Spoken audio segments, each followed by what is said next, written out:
Hello and welcome to Point Streak, a podcast where we talk everything gaming and the issues that concern gamers. We're all members and contributors at HoldTheLine.com, a community for gamers and enthusiasts and for gaming advocacy issues. You can find us on Twitter at HDLcom, on Facebook at HoldTheLine.com, and our YouTube account, HoldTheLine.com. My name is Jeff, or Baron Fang, over at Hold the Line, and with me today are our own Vernon. Welcome back, Vernon. Thank you. And welcome back to Chris. Thank you. Uh, and like we do on all good HDL podcasts, right out the gate, we like to cover what have you been playing lately. How about you, Vernon? Lately I've been playing Infamous. I've been trying to do a power playthrough and just play nothing else but that. Okay, that's one you've done before, or I did part of the first one before, but I really enjoy the second one. But yeah, I've been playing I never finished the first one, so I figured I would go back and play it since it came with the bundle that I got for my PS3. oh, all right, cool. How about you, Chris?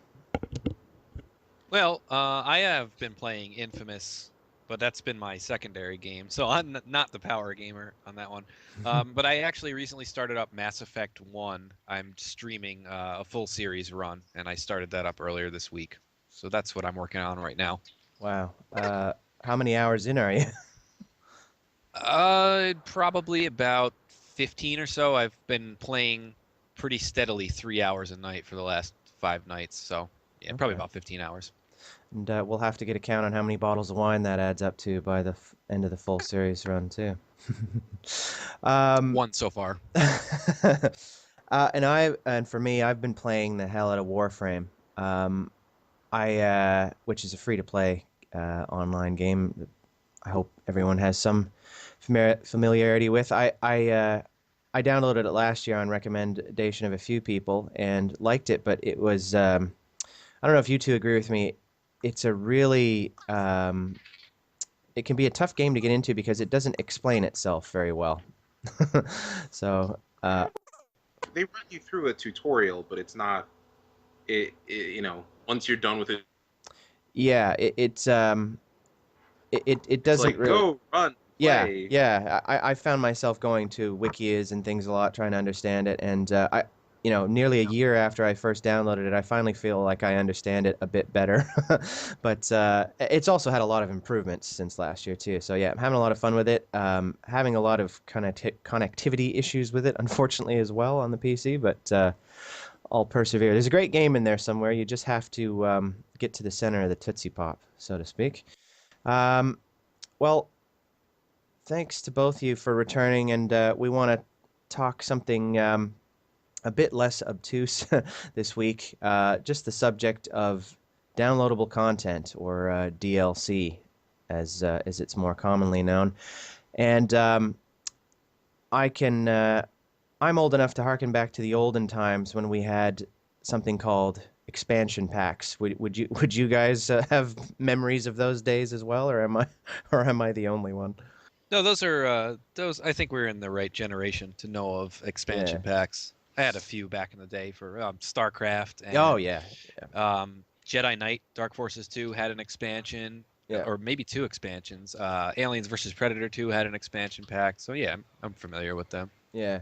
It's interesting you mentioned StarCraft because I consider like Brood War to be like if you really want to explain to somebody what an expansion pack was and what it felt like to buy one and the value for money, Brood War was kind of the best example of that. Like you really when you bought something like that, you really felt as though it was changing the experience.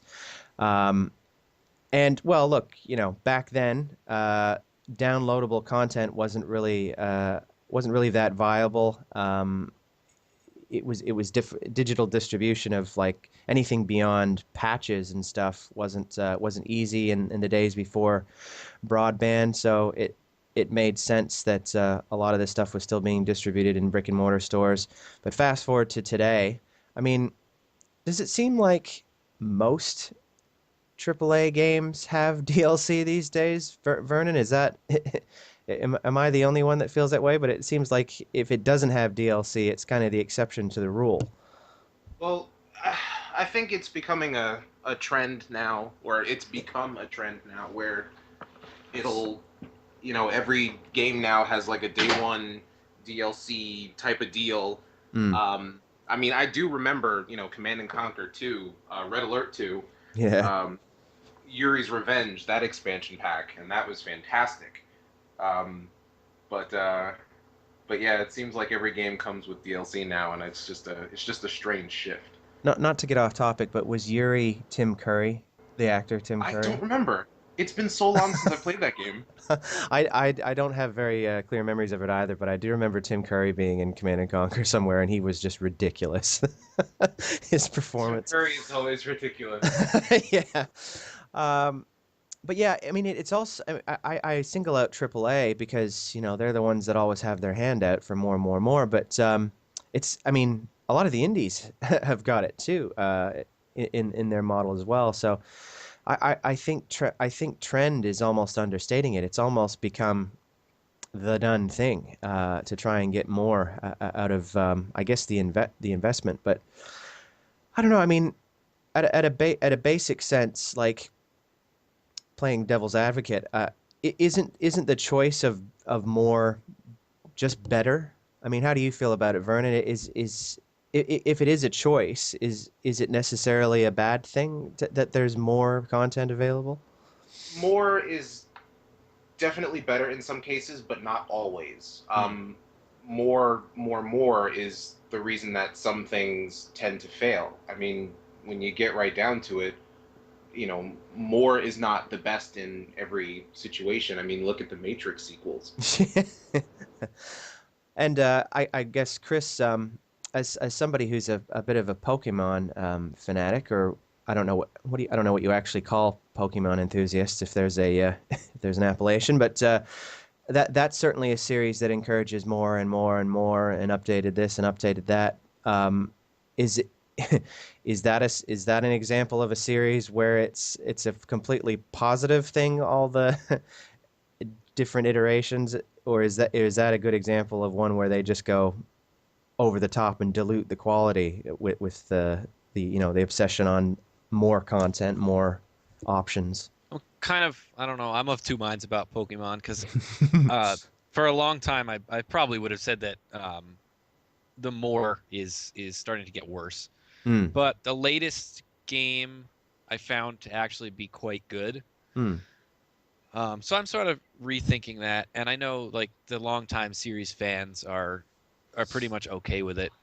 Hmm. Um, the only area that I really would possibly take issue with, which I wrote an article on this a few months back, Hmm. would be largely in the area of the Pokemon design, like the designs of the creatures themselves. I feel like they've taken a hit in quality over the years, but that's pretty subjective. And I mean, other than that, they're generally pretty good at taking the same formula and remixing it just enough so that it's fresh and otherwise, they give you enough to play with, and there's new things to use, and even though it's all very similar from one game to the next, it's Yeah. it's fresh enough. It's a I fo- don't think it's really hurt the series. So there's a formula that works there to a point. The reason I bring up Pokemon is because I mean, correct me if I'm wrong. It doesn't seem to be a game that or a franchise, whatever you want to call it, that really relies on DLC so much as they do actually new iterations. Is that fair to say, or? Yeah, as far as DLC, and I think actually we're going to see the closest thing to DLC that Pokemon has ever had in this generation. But Hmm. the only thing that's even remotely like DLC that Pokemon ever had was legendary Pokemon, which are referred to as event Pokemon. And the reason they're called event Pokemon is typically they'd be distributed by Nintendo at some type of event. So Oh. like a convention or something, you would bring your cartridge to the event or to the store that was offering it as a promotion. You'd bring your cartridge there, and they'd put it into a machine and literally transfer a Pokemon onto your cartridge. Wow. And now that the 3DS is basically fully wireless and Yeah. has access, like full access to the internet, which is something even the DS didn't quite have yet. It had wireless capability, but it wasn't fully realized. Yeah. Now they have the opportunity to basically just distribute things via wireless, and I think the event Pokemon of this generation are just going to be DLC. Okay, all right. Well, the reason I want to, yeah, that's part of the reason I wanted to bring up Pokemon and Nintendo a bit later is that they seem to be two companies that are kind of against the trend, and I do wonder sometimes whether whether they have there's a reason that they work. Um, well, I guess we already know the answer to this, but like DLC's been controversial from pretty much day one, and it's not really getting any less controversial, particularly when you get into stuff like day one DLC, which I know Vernon, you've got you've got some strong feelings about. Is it? Oh, well, we'll start with you, Vernon. Is it inherently bad, or is it just like any tool that it can just get abused? What do you reckon? I mean, it's definitely abused a lot. Look at Asura's Wrath when they, had this fake ending, Mm. and they sold the separate the real ending separately, Hmm. um, as a DLC pack. That was pretty annoying. I mean, like I said before, day one DLC is a bit of a pain, especially when there's like characters that might be important to the story. Um, there's it's just definitely abused a lot, and I feel like enough already. Really, Hmm. like I mean, do you guys ever feel like that? You know what, like sometimes I'll see a Steam sale. You've both seen it as well, and you look and it's like 400 items, and then you start getting about 8 pages deep, and you realize that like there's 6 pages of $1 costumes, or weapon types or whatever. And I sometimes it doesn't even sink in what game it's for, and I usually think like if it's just cosmetic stuff, no harm in it, I guess. But there is still kind of a shameless. Um, it's still kind of shame. It strikes me as kind of shameless in a way. Like what won't you charge for? uh, I like the idea of somebody being able to enjoy a game a lot and being able to really personalize it.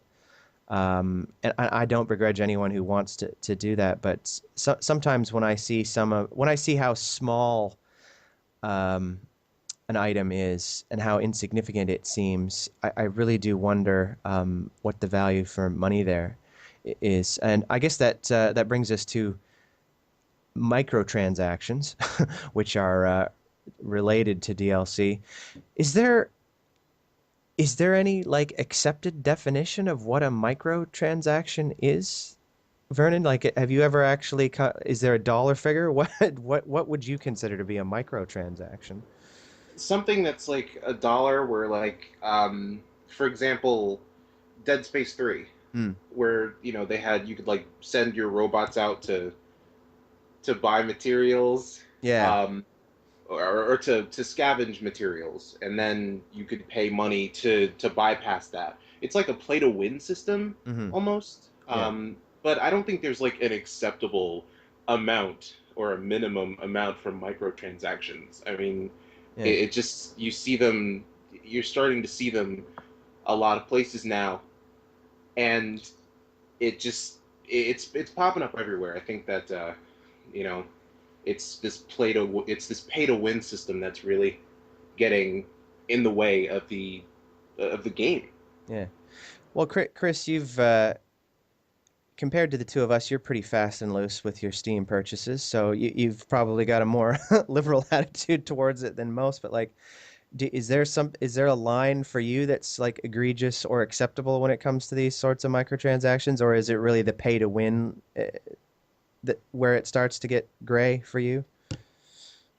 See, I'm weird in that way because I am fast and loose with my Steam purchases and even things like skins on League of Legends, which is a cosmetic. It's a cosmetic upgrade that you pay dollars for.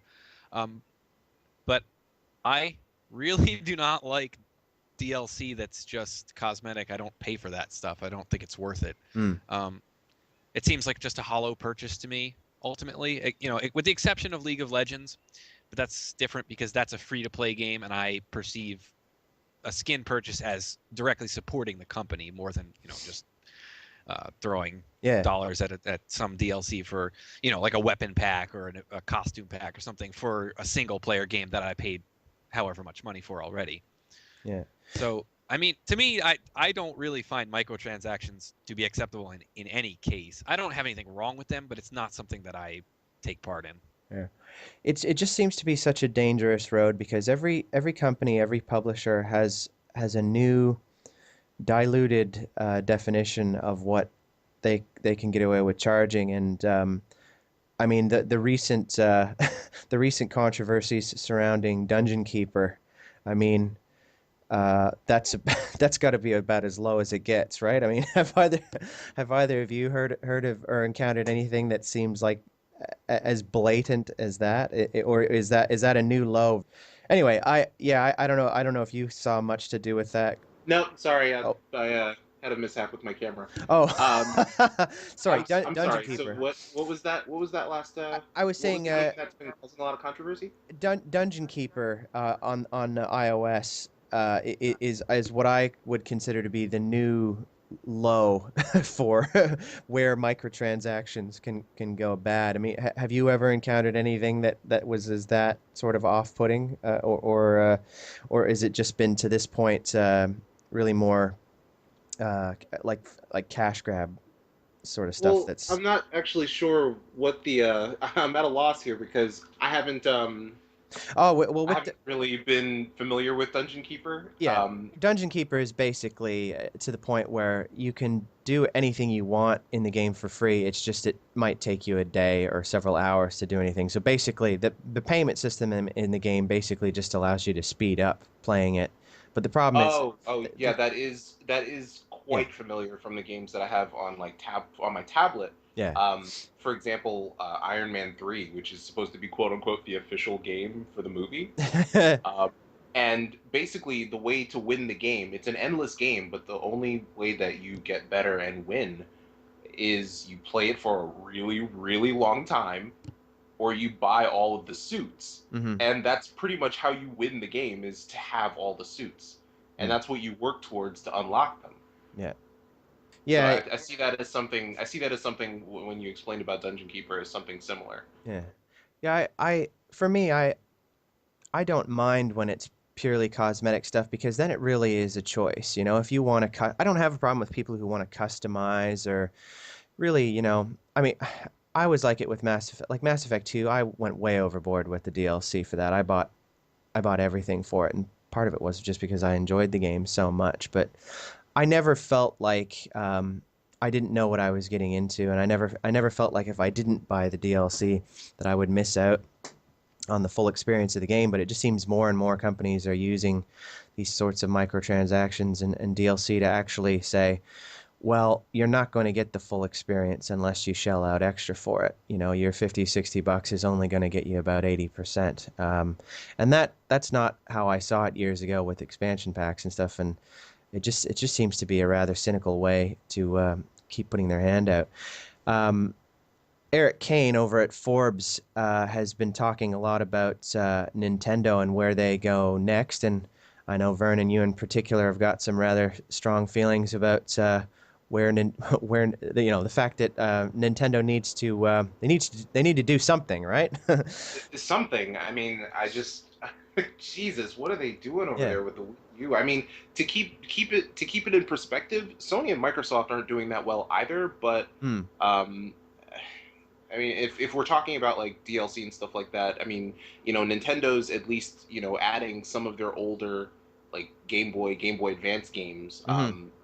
to their virtual console, which is cool. I mean, they're trying stuff out to save the Wii U, I guess. Yeah. But Well, yeah, some of the it's suggestions that Eric Kane has been making, I see where he's coming from, but I don't agree. I mean the one area where I do tend to agree with him is there are certain people, investors and the like, that believe that microtransactions might be the way forward for Nintendo as far as riding the ship. Like there was one article where someone was quoting as, pay to make Mario jump higher, and if that's where they're going to go to try and right the ship, I think that I agree with him there. That's a dangerous play. I do think that they should open up their back catalog, as you've said before, Vernon, and just find a price that the market will pay, and just let the money come in, because everyone knows that the more games they open up for download, it can only get better.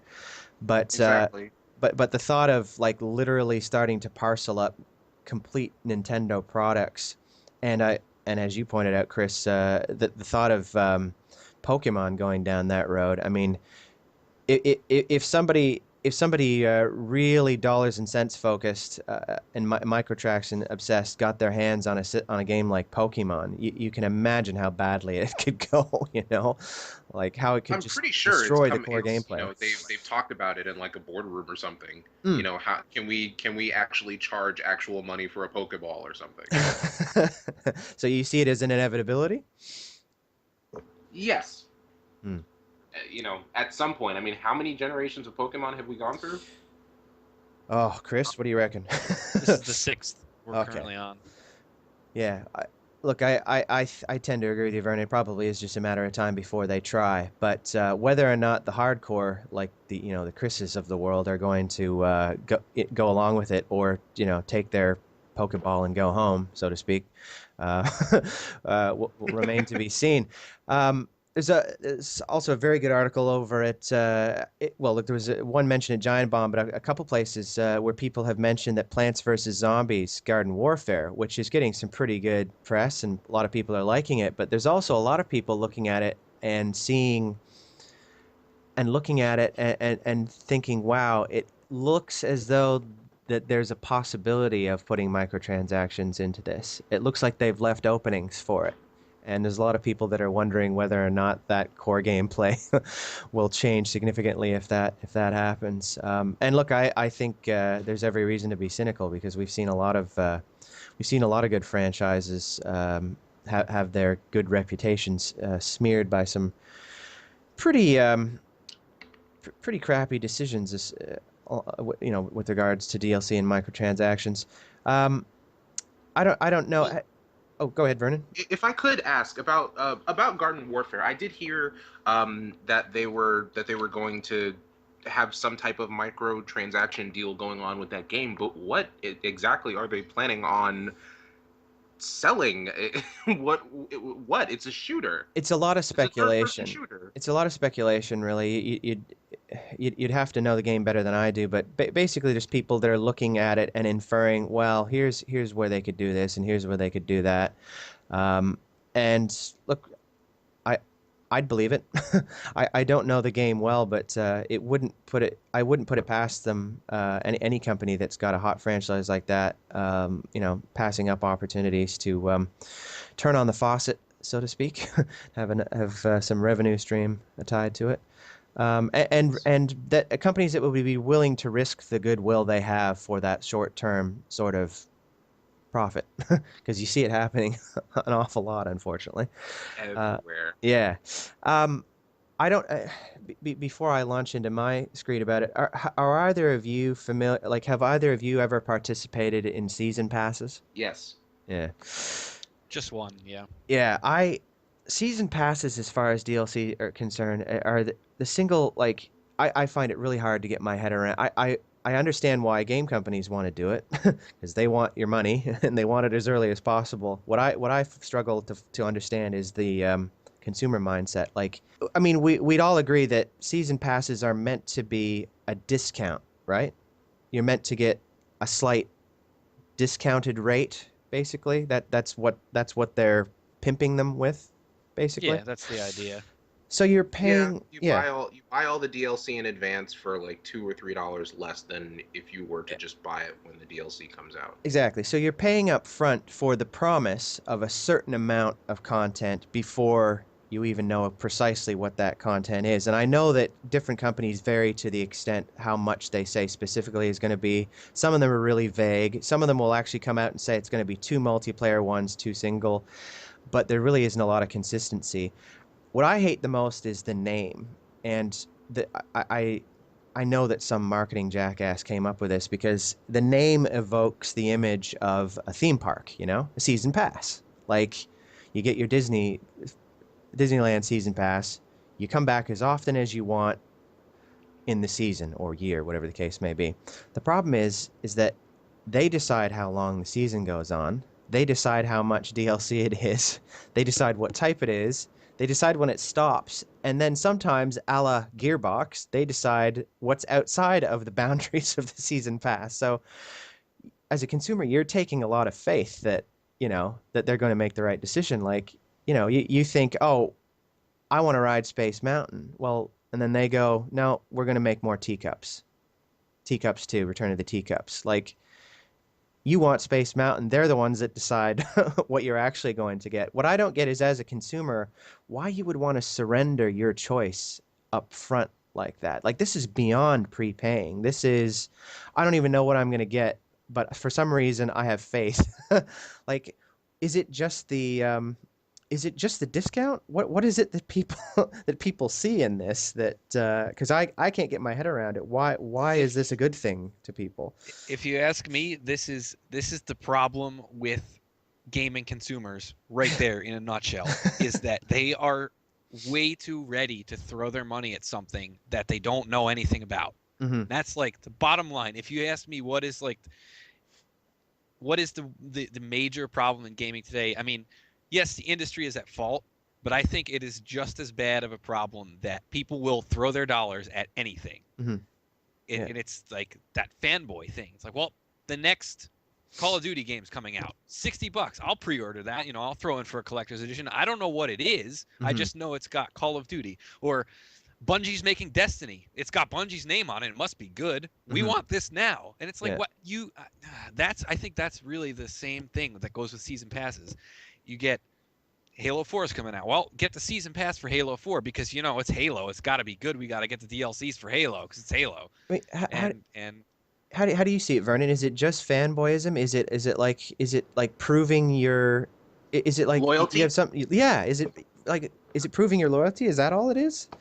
I think like Chris said, it's a big part of it is that people are way too willing to throw their money at something when they don't understand what it is. Mm-hmm. And two, yeah, it is that loyalty factor of, okay, if you buy this season pass without really knowing what's coming, that will show that you're really into us versus our competitor or something like that. And it'll, for the gamer, it's instant gratification. So even if they aren't getting that whole thing, it's like The Walking Dead.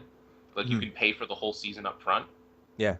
But, like, you don't know what's going to happen. Like, you haven't heard anything good about it. So you're just putting your money up front for what? Nothing. Yeah. And look, I have a problem with that more because episodic I mean, we could do a whole nother show on episodic content and how I'm just not psychologically built to be able to handle episodic content because I like to binge on stuff. But, like, yeah, I don't get it either. And I agree with you, Chris, that it is, as much as there are bad company practices out there, just the consumer willingness to just surrender their choice and to roll over and to let go of being able to pick and choose and make informed decisions and get someone's feedback on something before you buy it and just like give that all up like for the sake of loyalty. Like I like you, Chris, you're heavily into Dota, not Dota, sorry. League of Legends. How dare you? League of Legends. League of Legends. Wow. Come on. Wow. You're heavily into League of Legends. It's a free-to-play game. I mean, is it fair to say that you really came to grips with how much you liked it before you started to invest anything in it, money-wise? Yeah, that's fair. I mean, you get right off the bat, they give you a certain amount of basically in-game dollars, so you can kind of Yeah. spend that, but that's free, so you don't, that's that no cost to you up front. But yeah, I think I probably played for at least a couple months before I spent any actual money in the store. Yeah. And you would have felt when you did spend that. I mean, you said earlier that you felt like you were supporting them, etc. I get that. That I understand completely. And I don't think there's anything wrong with being loyal to a franchise per se.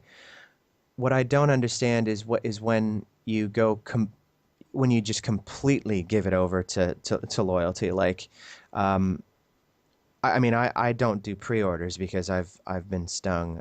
I don't, and I just see this as another level, this season pass stuff. So why you would go to that extent? I mean, do people think that companies are gonna go bankrupt if they don't pre-order their game? Do they think they're not gonna get it? When was the last time you wanted to buy a game and they had no copies of it? Like, does that still happen? Is that what people are afraid of? I don't know. I think, I think what it is that it's just, I think it's just excitement for the most part, Yeah. and people are, they get so into it that they are just willing to kind of lay aside their discernment or any kind of critical eye, Hmm. because you get caught up in the hype, and the marketing campaigns are designed exactly to do that. Hmm. They're made to target people like us that are interested in a franchise and just drum up so much more interest so that we don't bother thinking about it. It's like, this trailer is amazing. I want that game so bad right now. I'm just gonna Yeah. go pre-order it right now because that looks so cool. And I understand. I see. I've been there. I did that with Mass Effect 3. Like, Yeah, me the too. trailers for that game were incredible, and they made me really want the game. Yeah. And knowing what I had played in Mass Effect 1 and 2, it's an easy step to just go, well, Yeah. I want the next game, and then you pre-order it, and that's, so it's not like, I don't really think it's, I don't think it's people trying to prove that they're fans or to like prove that they're loyal to the company or anything. I think it's just simply um, they're letting their judgment be taken over by, I don't know how to put it. Their Enthusiasm? enthusiasm. Yeah, Yeah. their enthusiasm is getting the better of their judgment. Yeah, yeah. And yeah, Vernon brought up Day One DLC before, and I know that we hear these stories about how, oh, it was a different team, resources were freed up, they were working on it separate to the main game. I don't believe that when I hear it. I think 9 times out of 10 when it's Day One, they've made a conscious decision to carve out something and add a price tag to it. And Right. I wish. Oh, there you are, Vernon. Sorry. I wish they would just be. I mean, I guess they can't be honest about it because if they were, the jig would be up, right? Like we're Yeah. already on to them. We just have to stop supporting it so that they'll stop doing it. I mean, I think they're hearing the message because, as you pointed out, Vernon, in one of your videos, like the guys that did Titanfall, they talked about Day One DLC like it was no way we'll do that. Like it was a selling point. So I think the message is getting out there, but um, even if Day One DLC dies off, I wonder whether we're just going to be waiting for the next gimmick, the next way for them to make a buck on something that should have been part of the main game.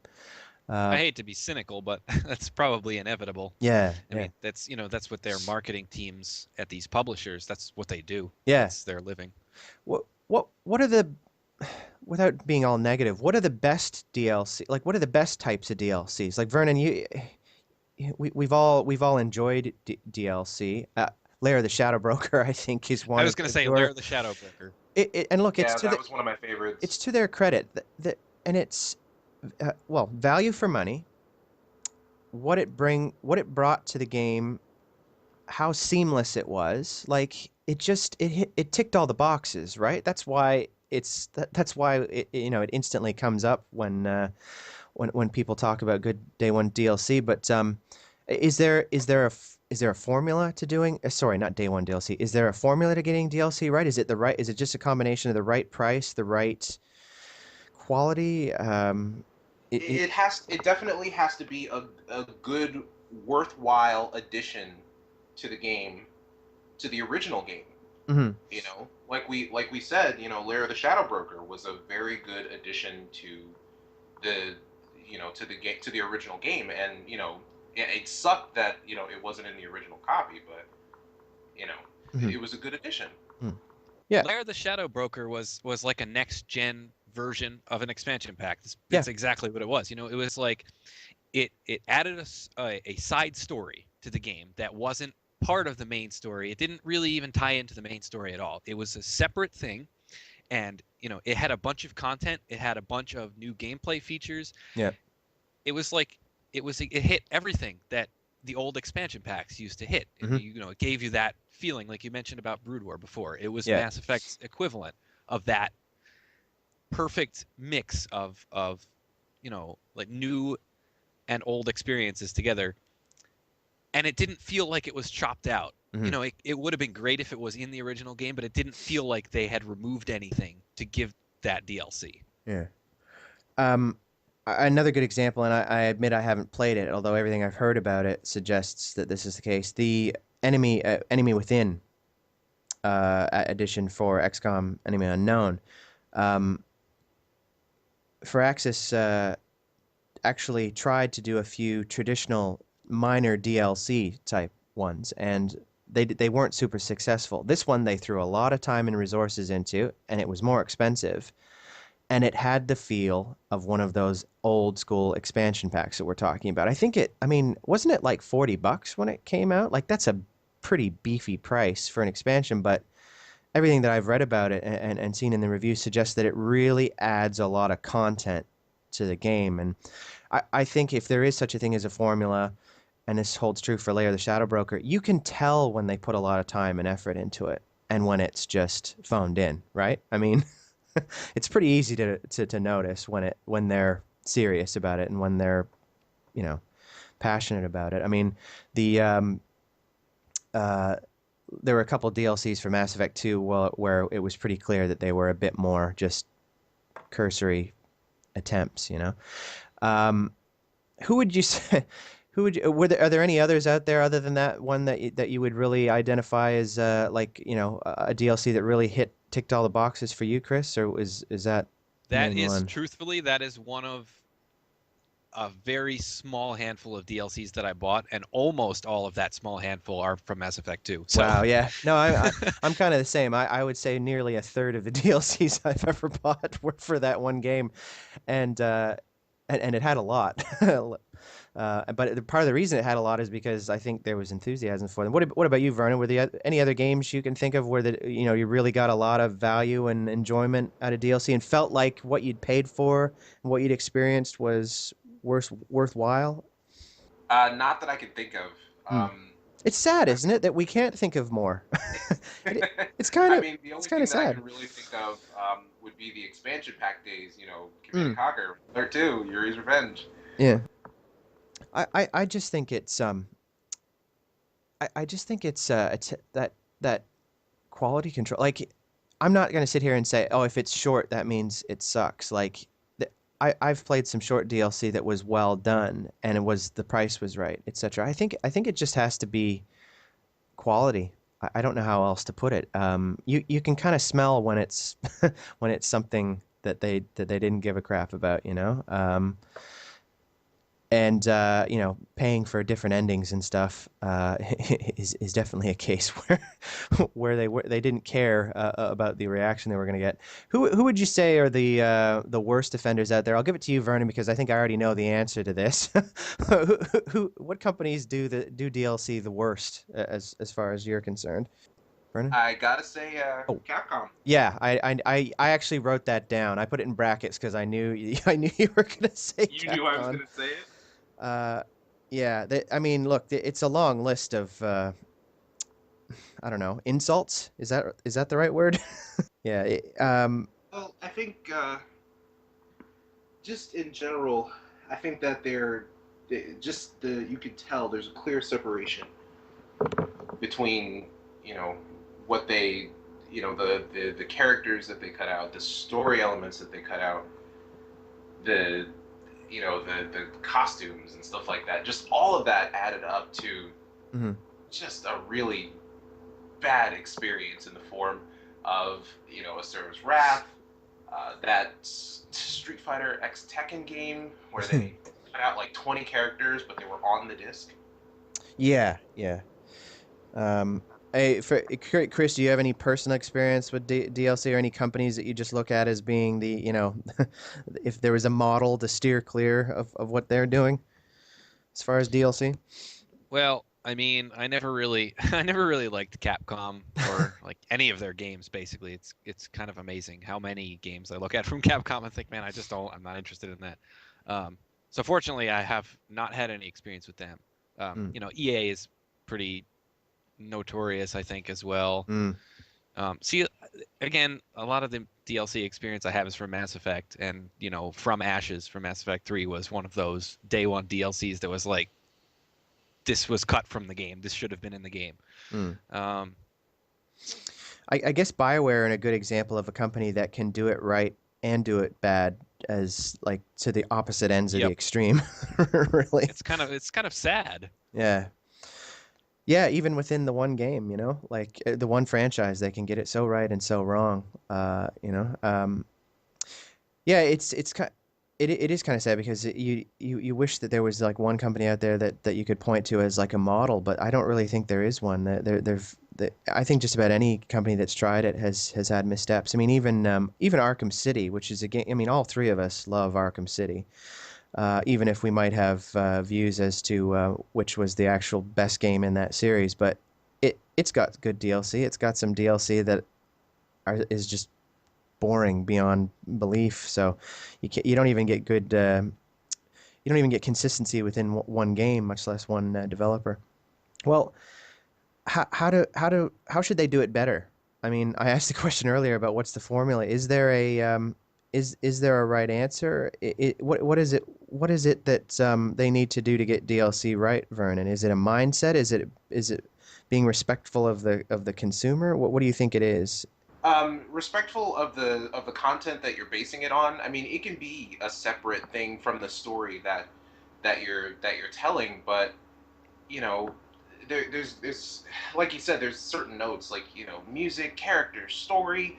Like I said, it doesn't have to be tied into the main game's plot. I mean, it could be a side mission for all I care, but just make it good. Make it as worth the purchase as the original game. Wasn't that Blood Dragon a good example of what you just said, where it had nothing to do with the main game? It was a complete what would you call it? How did we forget about this until now? Yeah. God. Blood Dragon was fantastic. Yeah, like it. What do you call it when somebody takes a? Oh God, I'm blanking on it. It was a standalone expansion. Yeah. Pack. It didn't require the base game at all. Yeah. Which, I mean, almost a mod in a sense, right? Like. Yeah. I mean, you could argue that that's not a true expansion, since it doesn't really expand the game so much. It's a separate game, but it was made. It was made with love. Like you could tell that the people that worked on it really liked it. They wanted to do something weird, and out there, and it's not for everybody, and I think they'd even admit that. But it was, and you're right, Vernon. It didn't have to be directly connected to the main game to work, right? Exactly. Blood Dragon was a good add-on, and it had nothing to do with Far Cry 3. And actually, Razor Fist made a good point about it. It was like, why didn't they just make it into its own franchise, since that's what Ubisoft is famous for doing now? Yeah. Why couldn't they have just made it Blood Dragon?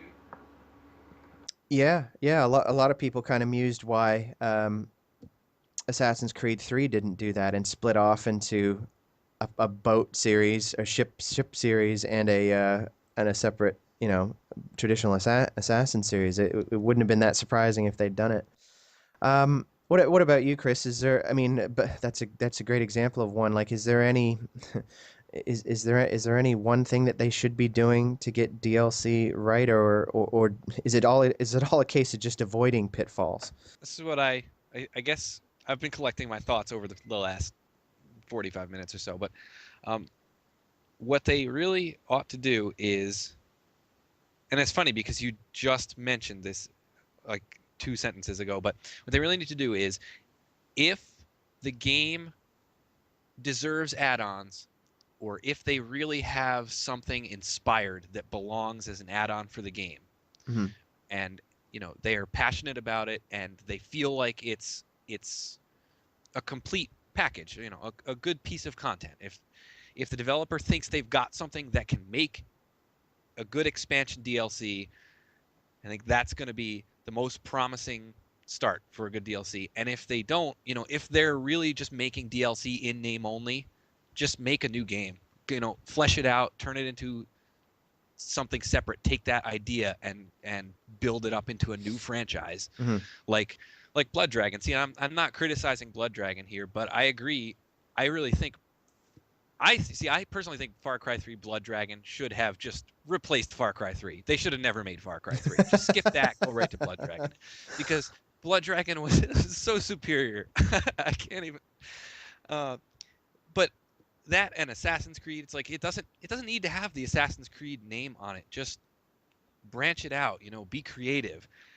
Yeah, I don't know where else to go with that line of thought, but I mean, I like all those points. For me, I think you're hitting on something there. Like, if they feel it's worthwhile, like if the DLC is going to be made with the same amount of attention to detail and quality and care, and if it really is gonna, if it's gonna add something to the experience, more than just lining their pockets, I think that's they should be able to be as proud of the DLC as they are of the main game, really. It shouldn't just be an afterthought that they tack money onto. I think I think they've got a much better chance of the consumer actually respecting and feeling like they got value for money if it was done to the same level of care that the game was. And there's just so many DLC out there that are just an afterthought or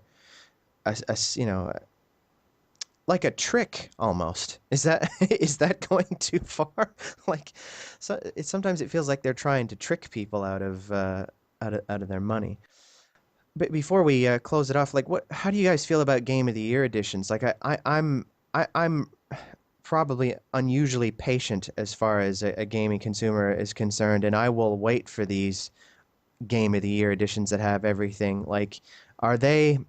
Do they always work out to be worth the wait? Are they a safe way forward for the people that are willing to be patient? What do you reckon, Vernon? I think if you're willing to be patient, it's a good thing. Like The Walking Dead came out um, with its own, Game of the Year edition, where it had all of the quote unquote DLC add-ons Mm, along with the episodic content. So I think that was worth the wait. There are some that just aren't, but a few like that, like Red Dead Redemption. I'm surprised that EA isn't doing that as much as some of the other companies are. mm. How do you reckon, Chris? Is it just a case? I mean, is it generally? It's generally safer, but it's just being patient isn't easy, right? Like, if you want to buy the game, waiting a year and a half for the Game of the Year edition or a year and or whatever, that's the tough part, right? I think that's the best way to go. I've built almost my entire gaming collection on games that are year and a half old at least. Mm. I bought Halo Reach today. I did not own it before. Oh, I wow. finally Okay. found it for $13 and I bought it.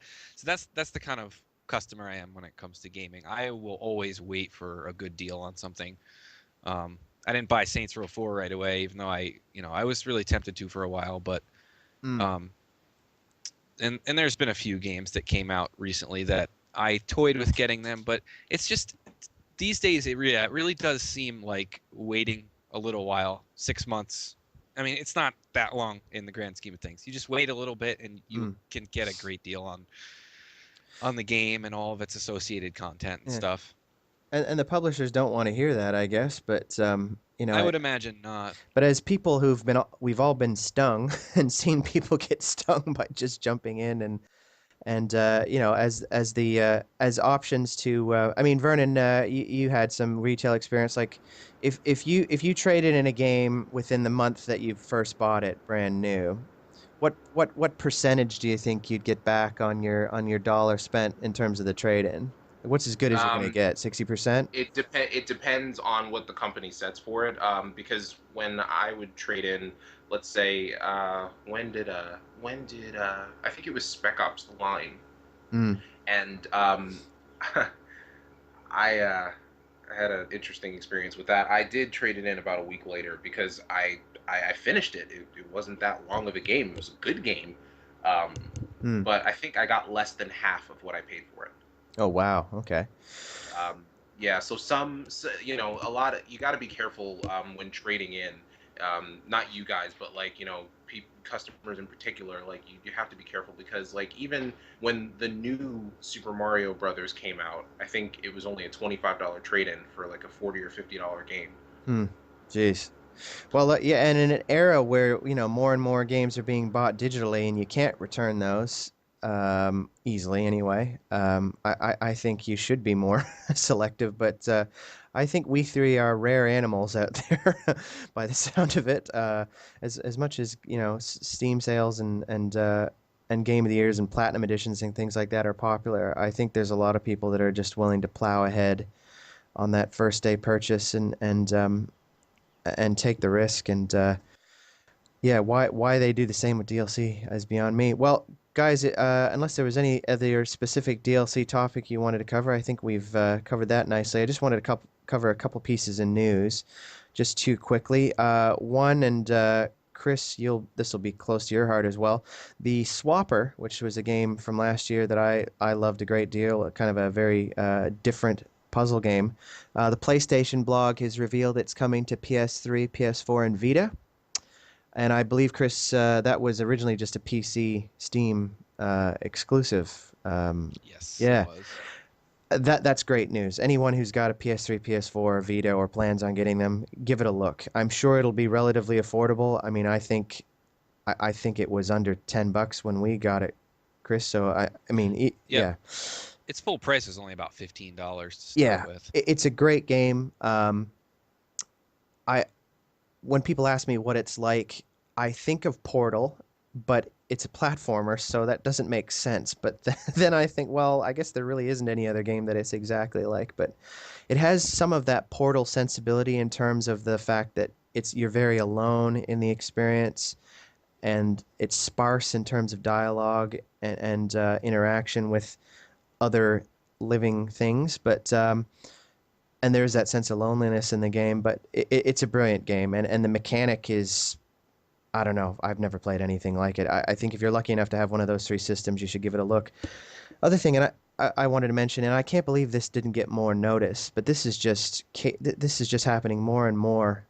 Gran Turismo 5, which came out about 3 years ago, their servers are shortly being shut down. Like, you're not even getting 3 years of like an experience out of the game that you bought before the company just decides to move on. And God forbid you bought some of the DLC because some of it's not going to be of any use anymore as well. Uh, it's just like, as somebody who likes to collect games, I just don't like to think about like making an investment in a game and then finding out that the amount of time I'm actually going to get my full experience out of it is dependent on some company deciding we're moving on. Like, uh, I mean, are we going to be able to look back at the PS3 and like actually go back and enjoy those games years from now, or is it all the content going to be shut down? Like, um, it's just really frustrating. I'm not even a Gran Turismo 5 fan, but like, would either of you buy a game knowing that there was like a 3 year time limit on how long you could play it for? It's just, I don't get it. And that's why games like Titanfall, which, I mean, correct me if I'm wrong, guys, that game is like largely multiplayer, right? There's no single player campaign for Right. Titanfall, really. Like, it, if that game's not going to be able to be played anymore in 3 or 4 years, is that just okay now? Are we just all saying that we're all right with that? And we'll move on to the next thing? Like, don't we like to go back and play games that we enjoyed years ago? Like, I know I do. I'm a collector, and um, I don't I know. mean, I do miss a lot of the games that I used to play. It sucks that this servers are going down left and right, and they're not going to support the game. I mean, they do have to move on. Oh, I Um, I get that, but like and, three but years? I do get what you're saying that. it is kind of, unfortunate that Gran Turismo, especially a racing game of that caliber, wouldn't have a longer runtime. I mean, with Gran Turismo 6 out, I guess, they're focusing on that. Yeah. I guess, and I guess the gaps between the iterations are getting shorter and shorter as and we know why that happens. So, um, anyway, yeah, I just found that one frustrating. I'll make my old school recommendation of the week, and that is Super Dodgeball, which is a Kunio-kun title from Technos in Japan. Don't ask me what Kunio-kun means. There's you'd have to know a bit more about the art in Technos Japan to understand that. I think Double Dragon uh, actually counts as a title in that Kunio-kun series. It has something to do with the artwork and the look of the characters that is unique to Technos. Um, Now it was an NES game, but there was later a Game Boy Advance release that was actually done with different artwork because for some reason they weren't able to get the rights to the art. It's also on the Virtual Wii console. The NES version is kind of sort of loosely based on the arcade release. I had never known it was an arcade game when I got it on the NES. Silly, fun, great two-player game. It's basically dodgeball, except there are like super powered abilities in it. That's basically it in a nutshell. Different characters have these different ways of throwing the ball. You got a guy that can throw a ball straight into the air, into the clouds, it'll come down on your head. Guy that throws a wicked curve, super fast spear balls that'll hit like 5 or 6 guys in a row. It's just silly fun. Really simple mechanic, a typical fun NES title. And I think from what I've read, the port on the Wii Virtual Console is really excellent as well. It's not the most brilliant looking game, but I mean, those games really aren't about the graphics; they're about the fun and the gameplay and the multiplayer ability in it. The two-player ability is great as well. So yeah, check it out. I don't know how obscure a title that is for the NES. I feel like when I bring it up, not a lot of people know it, but I think it's worth a look. Um, just a couple of quick plugs. Vernon has a Gaming Bites up about the Irrational Games getting shut down news, which is interesting. And as you've pointed out, Vernon, I think we'll be seeing more of that sort of stuff in future, eh? I hope Cliff Blazinski doesn't have anything to say about it. Well, yeah. I'm kind of surprised he hasn't already, really. But yeah, I think there'll be more of that. Look, there's people that are saying that that's not necessarily a bad thing. It's just shame to see some of these these studios and these names that there's something to be said about okay, yeah, that studio, I know their thing. I'll give them a chance. What are they doing? And when they move on and when they shut down.